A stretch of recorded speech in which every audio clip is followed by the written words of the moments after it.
Hey, what's up, everybody? Fireman82 here. I'm on the PTB, public test build here, and just gonna go through. I didn't get. It was earlier in my live stream. I went through the stuff, but just in case you didn't go through any of that, I just want to go through show you guys the killer and survivor perks that and abilities come with the xenomorph and Ripley. So, first off, you have rapid brutality. So, you can no longer gain bloodlust with this perk. But when you hit a survivor with a basic attack, you get a 5% haste for 10 seconds. Doesn't look like there's any cooldown on that. Then you have Alien Instinct. This activates when you hook a survivor. You see the aura of the furthest survivor, or furthest injured survivor for 5 seconds. Oh, I didn't catch that. Injured survivor for 5 seconds. And that survivor is oblivious for 20 seconds. So, you can use tunnels with, there's all these tunnels set up for him. So that would be an easy way to shoot over there and hopefully get another down. And this ultimate weapon is becoming my favorite perk. It's amazing. Basically, you open a locker, perk activates for 30 seconds. Now, anytime, and you can move around, it's not, it's, anytime someone enters your terror radius, it reveals their position, they'll scream, reveal their position, and be blind for 30 seconds. And then it goes on cooldown for 30 seconds.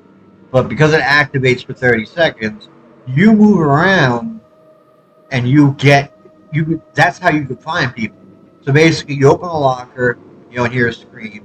So you start walking around, and then once you enter, once you get into an area where someone's now in your terror radius, they'll scream. And you go, okay, there they are, and you go after them. So it's a really good way to find somebody. You just basically open a locker, walk around until someone screams. Normally, a couple people, you'll come up on a couple people, and boom, you get in a chase. Now, his powers. He basically stands on on two legs, hind legs. But then when he gets into runner mode, which basically just happens automatically, um, he walks on four legs. I don't know. We can read this together. So Xenomorph enters runner mode automatically when not on cooldown. In runner mode, the Xenomorph walks on four legs, becomes stealthier. So from what I understand, his terror radius, which is 32 meters, changes to 24. And yeah, it also has access to a brutal tail attack. Now, he can use this tail, and it's like a straight shot, but it's deceptively long, and you can go right over pallets with it too. So you can punish someone for throwing a pallet down. And they can trap pallets now, so that makes it even more more useful. Then you have the control stations. There's 7 control stations. They're like TVs. They're generally right next to for own Euro. They're like TVs for own Euro. They're generally next to generators, and you can from any control station, you can go into them and then use tunnels underground and pop up at any other one you'd like to. It's not done as a teleport. The first time I tried it, I just went into the tunnel. I'm like, why am I? And you can highlight which one, say you want to go to far corner of the map. You can highlight the control station, and it'll actually tell you which way to go when you're in the tunnel, so you can zoom through the tunnel and pop up where you want to pop up, not in the wrong spot. But you can also hear the people above you, so you might want to change your mind and go, okay, I hear them right here, and then pop up in a different spot. You can do that pretty much anytime you want. You don't have to be in runner mode to do that. But being in the tunnels, from what I understand, charges your runner mode faster. Now, all those control stations also have a negative thing. They have the remote flame turret. So, turrets, yes. The survivors can take a turret out and place it on the ground, You can break it by just smacking it, but when you get hit with the flame, it's a flame turret. When you get hit with it, it, it reduces your runner mode, and it'll knock you out of your power. So if you're in runner mode and you get hit with it, you can kind of dodge it for a second, maybe if there's something there, and it won't. Just one hit won't take you out. Like if you're in it in the flame for long enough, it'll knock you right out of your power. Um, but you can just give it a smack to break it. And I use your tail to break it too, which might be one of the better options because you can do it from farther away. But I haven't done that. I've just smacked it. Yeah, so that's about it with them. And we show you Survivor. Now the Survivor is Ellen Ripley. There she is, and she's got some cool powers too. I mean, cool perks. Well, the chemical trap is the coolest, and Lucky Star is not bad either. So, chemical trap. After it's like the flashbang. You need to get 50% progress in the generator. Then the perk activates, and then you hit ability button 2 to install a trap. The killer can see the trap. It's obvious, but they can place it instantly. So say they throw a pallet down, as long as you're not in, as long as you haven't hit the destroy button yet, they can place a trap on it real quick. So when you destroy it, this gas kind of comes out, and and it stays active for 120 seconds. That I didn't know. But anyway, yeah. When the killer breaks it, they're slowed by 50% for 4 seconds. It's you're painfully slow for 4 seconds. Um, and then you have light footage, so that would probably work really well with. No, maybe not. I was just say smash hit. It might work really well with that. Maybe not. I don't know. Then you have light footed.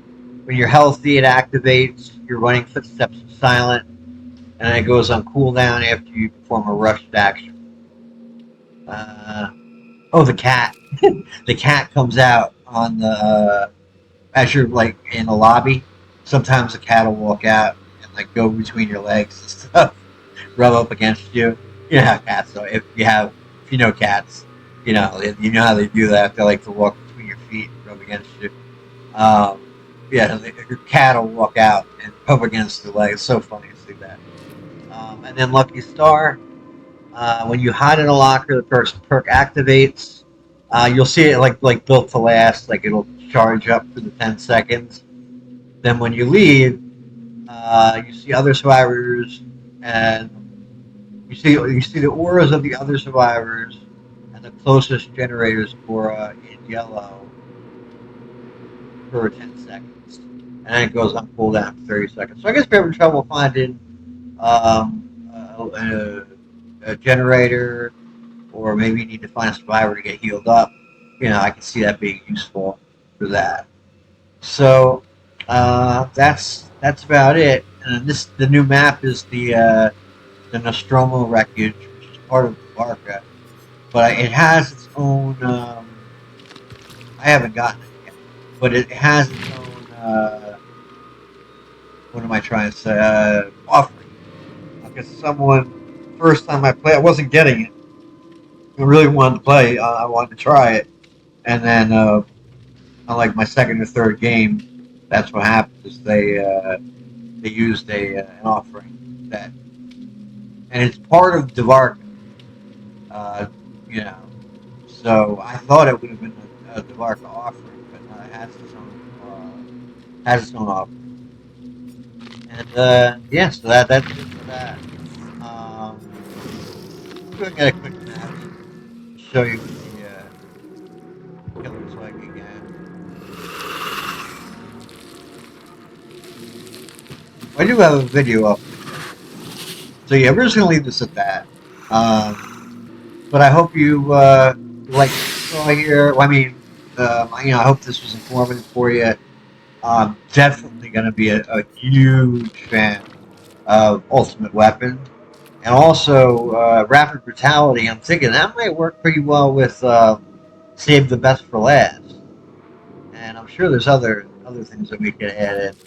But save the best for last. You hit someone with a basic attack, and now you got to have 5% haste plus you recover.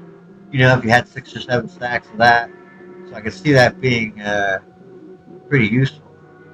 It doesn't have to say they're.